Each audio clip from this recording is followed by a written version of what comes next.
Yo, it's Guido coming at you with a quick tip. We're going to talk about recognizing opportunity. I'm going to show you an example and why I think recognizing the opportunity and taking advantage of it is important. We're going to end up winning this game, but there was kind of a critical engagement that could have helped it go the wrong way. So let's take a look. We come down here. I'm going to zoom in. The C-100 is not paying attention. I slap him for 479. All right, so what do we have here? We have a Centurion AX, a Sturv, a XM57, and a 705A. That's a lot of our firepower, guys. There's a couple of our 10s there. We've got some 8s and 9s going on, but we've got the 103-0, which is a 9, and we've got an 8. All right, so there's 4 guys looking at an E100. We have a couple guys down here, and you can see that the Grom is pushed in. He's taking on the KPZ and these guys here, and then we've got these fellers down here. All right, so there's a lot of their guys in the middle.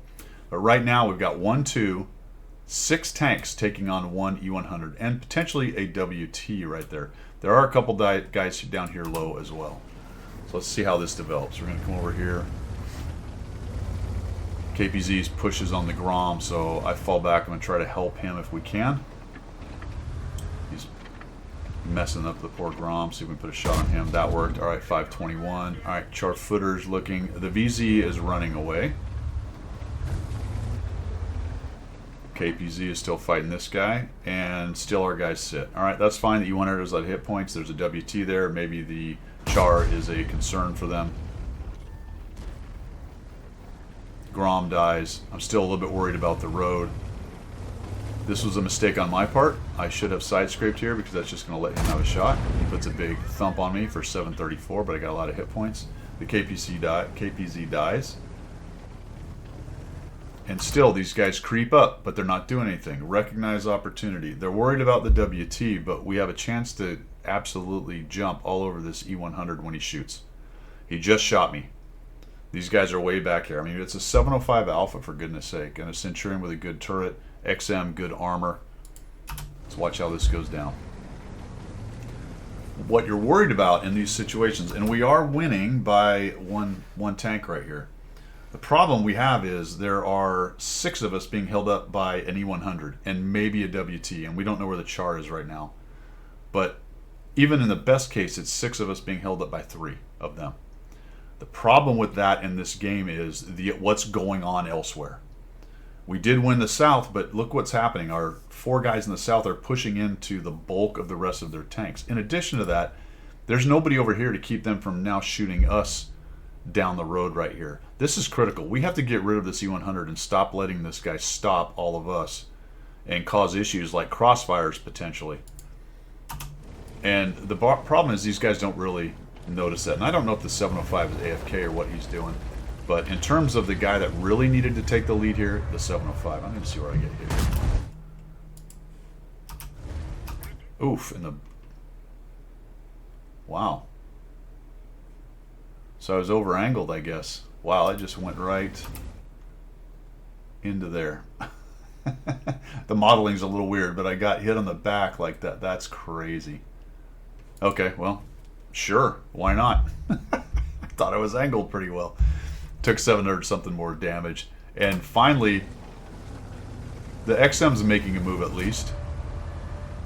There we go. Thank you, XM. Finally kill this guy off. No, we don't. 49.